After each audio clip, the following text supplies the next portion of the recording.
Derek, how you feel today, buddy? What's happening? I'm feeling good. How you guys doing? Good, man. I mean, you're going up against a legend now. Obviously, a legend who's, at the end a little bit here. How much of Anderson Silva remains from the legend that was Anderson Silva? I think everything remains. I'm not the type of guy to overlook people or thinking they diminish. If somebody's out there competing, they're fully capable and they're confident in what they can bring to the table. And he's considered widely by everybody the greatest of all time. So the skill's definitely not going to diminish. He might lose a little bit of speed, but, he's still there and present. Let me ask you about your last fight. I'm just going to read a quote that you said. You said, "I wouldn't call it reckless when you're leading with your chin a little bit. I'd say I was greedy." Do you not respect your opponent then? Can you do that in UFC and get away with it? No, you really can't. You really can't do that anywhere. You got to be a part of the process, and you got to, take your time. And you see it sometimes. You see it in boxing, MMA. Guys just get greedy and just really head hunt, and then they get caught with a shot, and I can kind of mix up the fight or change up the fight. Yeah. Now, how do you take that lesson as you face Anderson Silva, who we all know is one of the great strikers in the sport, in the history of the sport? What lesson do you learn from that going up against one of the greats?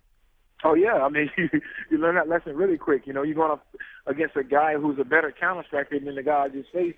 It's like, hey, don't do that again, or you're gonna get some silly results and look silly. So it's been a point of emphasis, and I haven't made that mistake many times in my career, but yeah, that's been the main focus. All right, so we're talking to Derek Brunson. UFC 208 is this Saturday coming up at Barclays in Brooklyn, and your opponent, as we said, Anderson Silva. Now, you fought, I know you were in Melbourne. You lost that one. I believe that was the Whitaker fight. You lost that in Melbourne, Australia. You fought in Vegas, a few other big cities in the United States, obviously.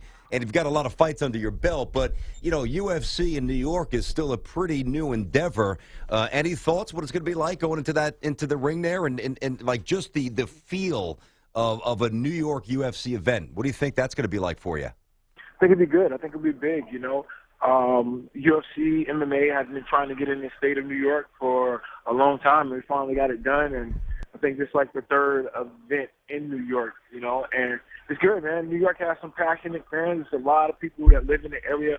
I'm constantly in the area coming out here. I have a lot of family in New York, so I'm always out here. But, yeah, it's a great place to fight, and I'm sure the fans will be very excited. Who's getting more cheers? Is the crowd going to be with you or with Silva? What do you think? Hey, we'll see, but all that matters is me going out there doing what I'm supposed to be doing, and then, hey, we'll convert them if they're not. I like that answer. There you go. That's good. He's American, man. Well, listen, I'm just saying. The Americans will root for the Americans, I guarantee it. Look, the U.S. isn't like that, man.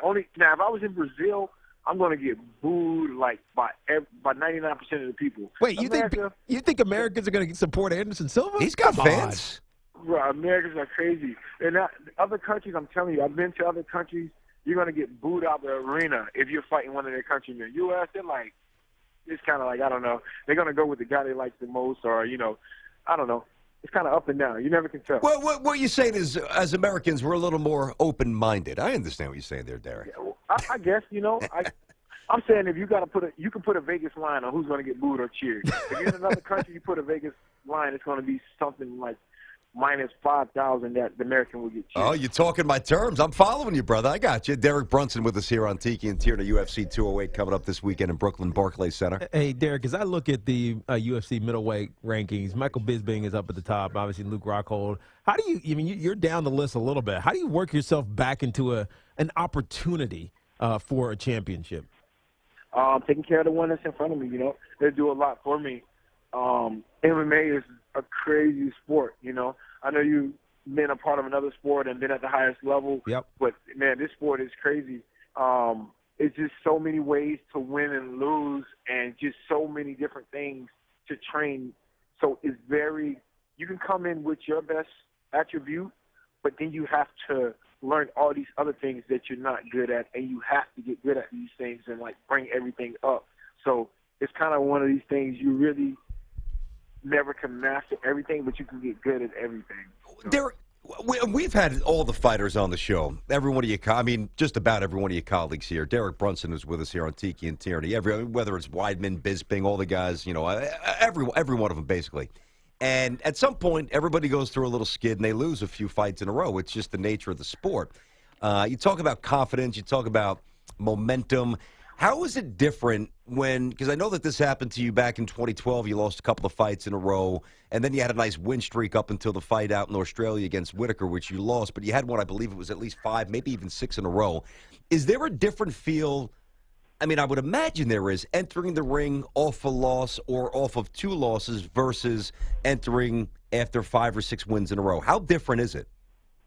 Yeah, definitely. There's definitely a different feel, different level of, swag, everything. You just feel a lot different. If you're coming through, I was rolling people 5 in a row, just knocking people out in the first round, under a minute. So you go into that next fight, you're like, man, this really can happen again. Now it's like, I got to be a little bit more patient, be a little bit more calculated. It's just a different vibe, and, I'm sure all athletes go through that.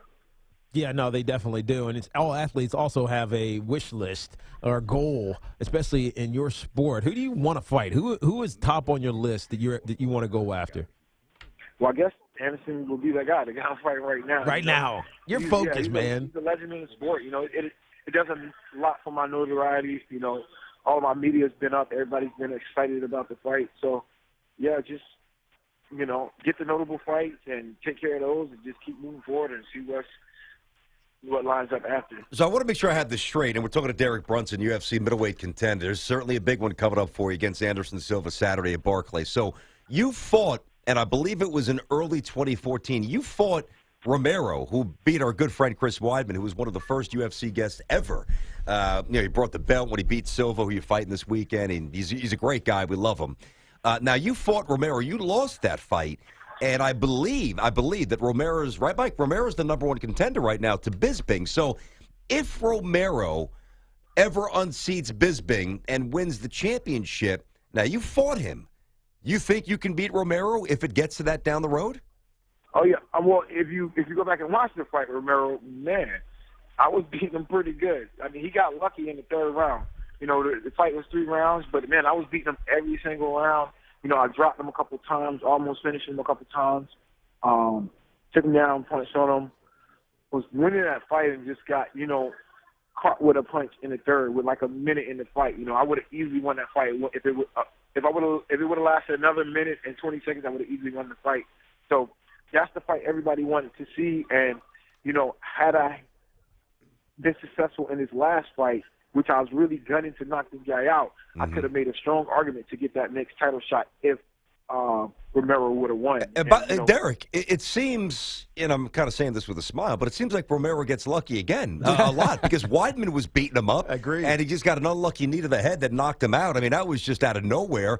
He was controlling that fight. You were controlling the fight. I mean, how could Romero get so lucky? Yeah, and at the end of the day, he hasn't lost since 2013, though. I know. It's been a while. Right? Yeah, I mean, the guy stays in the fight. He stays looking for it. So that's the thing. That's the one thing. If you go back to a fight, patient.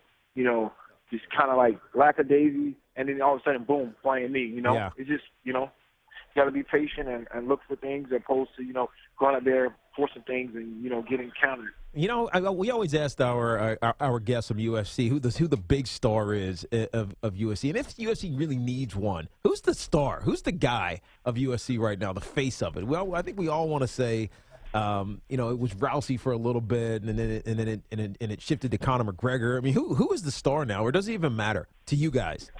Yeah, I guess you have to say Conor. He's running the show, controlling a lot of things, keeping everything in however he want to do things. So I would say Conor's the guy right now running the show. Well, one of the things that he does, and I think I like this, but I want your perspective, is he's demanding money. Right? He's demanding to be compensated for his greatness.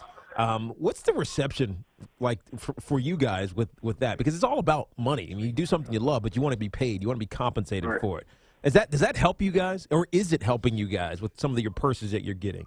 No, it doesn't help us. It only helps him. It would be nice if it helped everybody, but no, it's more of a Conor thing, which for sure he's going for him. But, yeah, it doesn't help the masses. It just helps him. Derek, you know what I wanted to ask you before I let you go? It's Derek Brunson with us here on Tiki and Tierney, UFC 208 coming up this weekend. He's going to fight Anderson Silva.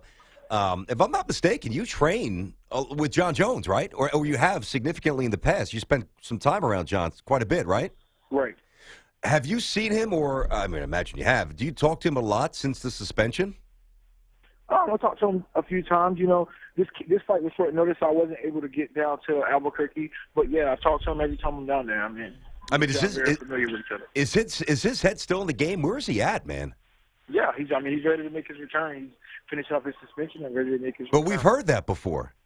Yeah, again, the beat goes on. Understood, brother.